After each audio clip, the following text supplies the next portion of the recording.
ஆத்துமாவை கடவுளுக்கு ஆதாயமாக்கு. இது இயேசு கிறிஸ்துவுக்குள் பிரியமான என் சகோதர சகோதரிகளே, இந்த நிமிட நச்சரிக்கை இயேசுவின் நாமத்தில் நான் உங்களை அன்போடு அழைக்கிறேன். ஆத்துமாவை கடவுளுக்கு ஆதாயமாக்கு.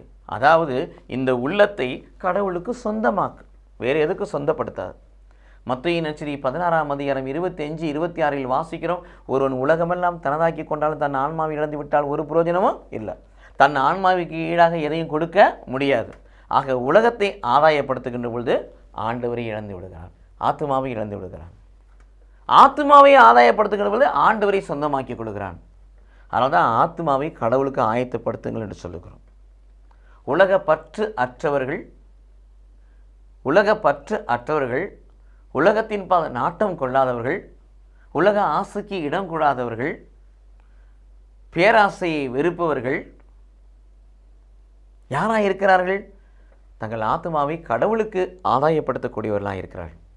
மத்தேயு நற்செய்தி 6ஆம் அதிகாரம் 31 முதல் 33 வரை வாசிக்கிறோம். அடிக்கடி தியானிக்கிற வசனம், எதனை உண்போம், எதனை உடுப்போம், எதனை குடிப்போம் என்றல்லாமல் கடவுளுடைய அரசையும் அதற்குருதையும் யாரெல்லாம் முந்த தேடுகிற பிள்ளைகளாக இருக்கிறார்களோ அவர்கள் தங்கள் ஆத்மாவை கடவுளுக்கு சொந்தமாக்குகிறார்கள்.